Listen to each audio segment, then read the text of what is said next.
Salam sejahtera bagi kita semua. Renungan Harian Toraya edisi Sabtu 9 Oktober 2021. Bahagian firman Tuhan yang akan kita baca dan renungkan dari Injil Matius pasal 5, dimulai dari ayat yang ke-27 sampai dengan ayat yang ke-37. Terlebih dahulu mari kita berdoa. Kami bersyukur di hadapan hadirat-Mu Bapa Sorgawi pagi hari ini untuk semua berkat dan kasih setia-Mu yang nyata. Kami akan membaca dan merenungkan firman-Mu. Roh Kudus Tuhan terangi kami. Di dalam nama Yesus, firman yang hidup kami berdoa. Amin. Injil Matius pasal 5 dimulai dari ayat yang ke-27 sampai dengan ayat yang ke-37. Kamu telah mendengar firman, jangan berzinah. Tetapi aku berkata kepadamu, setiap orang yang memandang perempuan serta menginginkannya, sudah berzinah dengan dia di dalam hatinya. Maka jika matamu yang kanan menyesatkan engkau, cungkillah dan buanglah itu. Karena lebih baik bagimu, jika satu dari anggota tubuhmu binasa, daripada tubuhmu dengan utuh dicampakkan ke dalam neraka. Dan jika tanganmu yang kanan menyesatkan engkau, penggallah dan buanglah itu, karena lebih baik bagimu jika satu dari anggota tubuhmu binasa daripada tubuhmu dengan utuh masuk neraka. Telah difirmankan juga, siapa yang menceraikan istrinya harus memberi surat cerai kepadanya. Tetapi aku berkata kepadamu, setiap orang yang menceraikan istrinya kecuali karena zina, ia menjadikan istrinya berzina. Dan siapa yang kawin dengan perempuan yang diceraikan, ia berbuat zina. Kamu telah mendengar pula yang difirmankan kepada nenek moyangmu. Kamu telah mendengar pula yang difirmankan kepada nenek moyang kita, jangan bersumpah palsu, melainkan peganglah sumpahmu di depan Tuhan. Tetapi aku berkata kepadamu, janganlah sekali-sekali bersumpah, baik demi langit, karena langit adalah tahta Allah, maupun demi bumi, karena bumi adalah tumpuan kakinya, ataupun demi Yerusalem, karena Yerusalem adalah kota Raja besar. Janganlah juga engkau bersumpah demi kepalamu, karena engkau tidak berkuasa memutihkan atau menghitamkan sehelai rambut pun. Jika ya, hendaklah kamu katakan ya, jika tidak, hendaklah kamu katakan tidak. Apa yang lebih daripada itu berasal dari si jahat. Amin. Firman Tuhan. Menjaga kekudusan pernikahan itu tema perenungan kita hari ini. Umparakai kamaindanan rampanan kapa. Kata orang, menikahlah jika engkau sudah siap. Kesiapan di sini tidak hanya menyangkut materi, mapan tidaknya kehidupan seseorang, tapi siap dari banyak sisi, termasuk siap bertanggung jawab serta menjaga kekudusan pernikahan, serta menjaga diri untuk tidak melakukan hal yang dapat menodai kudus pernikahan itu.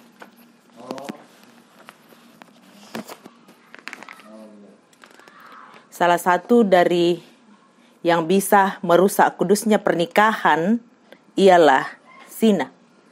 Yesus menyampaikan bahwa zina tidak hanya dalam bentuk tindakan yang nampak saja, tetapi juga ketika seseorang memandang dan mengingini, itu sudah dikatakan berzina di dalam hatinya. Ayat 28. Yesus mengingatkan para murid untuk membuang dan menjauhi segala sesuatu yang dapat menyesatkan mereka. Ayat 29 sampai 30. Selain persinahan, Yesus juga menyampaikan tentang perceraian. Yesus menentang penafsiran yang sempit dan membuka peluang dosa. Karena pada waktu itu ada kekeliruan dalam menafsirkan Taurat dengan pemahaman bahwa perceraian boleh dilakukan oleh seorang suami ketika ia menemukan ketidakpantasan dari istrinya. Mengenai perceraian, Yesus kembali mengutip tradisi dalam perjanjian lama bahwa siapa yang menceraikan istrinya harus memberi surat cerai. Dan untuk memperoleh surat tersebut tidaklah semudah yang kita pikirkan, sehingga memberi kesimpulan bahwa betapa berharganya kekudusan atau kudusnya pernikahan itu. Saudara-saudara yang dikasihi oleh Tuhan, dalam pernikahan Kristen, suami maupun istri memiliki tanggung jawab untuk menjaga kekudusan pernikahan, tidak memandang rendah suami atau istri, tetapi melihat diri sebagai pasangan yang sepadan. Sebab pernikahan bukan hanya sekedar ikatan suami istri, tetapi sebagai sarana untuk menyatakan cinta kasih Allah kepada sesama. Jagalah kekudusan pernikahan. Amin. Kita berdoa syafaat. Kami kembali tunduk di hadapan hadirat-Mu Bapa, mengucap syukur untuk semua kasih dan pertolongan-Mu yang nyata bagi kami. Terima kasih untuk firman-Mu hari ini, meneguhkan kami untuk menjaga kekudusan hidup sebagai anak-anak Tuhan, menjaga kekudusan pernikahan. Roh Kudus Tuhan terangi kami, agar kami dimampukan dalam mengangkat setiap tanggung jawab. Pagi hari ini kami mohonkan berkat Tuhan untuk seluruh jemaat Ramah. Berkati dalam seluruh kehidupan, kaum bapa, kaum ibu, pemuda-pemudi, anak-anak, orang tua kami yang sudah lanjut usia. Kasih dan berkat-Mu nyata. Mohon berkat Tuhan bagi saudara-saudara kami jemaat yang berulang tahun pernikahan, berkat-berkat yang Tuhan nyatakan lengkapi sukacita. Kami berdoa bagi yang berkarya bekerja dalam berbagai disiplin ilmu, Tuhan hadir menguatkan. Yang menikmati masa pensiun, Tuhan berkati. Anak-anak kami, cucu kami dalam tumbuh kembang dan pendidikan mereka, berkat Tuhan nyata. Kami berdoa Tuhan, di dalam pelayanan di tengah-tengah jemaat, Tuhan memberkati pendeta, penatua, diaken, seluruh majelis gereja dan pengurus OIG dalam mengangkat pelayanan. Topangan doa seluruh warga jemaat agar pelayanan di tengah-tengah jemaat berlangsung dengan baik. Mohon berkat Tuhan untuk proses pembangunan ruang serbaguna dan ruang sekolah minggu. Tuhan berkati. Berkati semua yang mendukung, mendoakan, bahkan dari dalamnya kami akan bersama-sama mengangkat tanggung jawab untuk menyelesaikan pembangunan ini dalam rangka untuk kemuliaan Tuhan.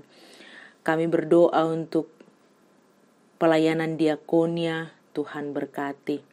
Pelayanan di tengah-tengah jemaat. Saat ini proses pemilihan majelis gereja periode 2022-2024, Tuhan berkati. Tim kerja dan semua warga jemaat yang mendukung dan mendoakan pelayanan ini. Bapa di sorga, dalam syafaat pagi ini, kami bersama-sama mendukung saudara-saudara kami yang berduka. Tuhan sumber kekuatan dan penghiburan. Kuatkan dan hiburkan Ibu Ges bersama dengan seluruh rumpun keluarga atas dipanggilnya Tuhan keponakan Sisi. Tuhanlah yang menguatkan dan menghibur.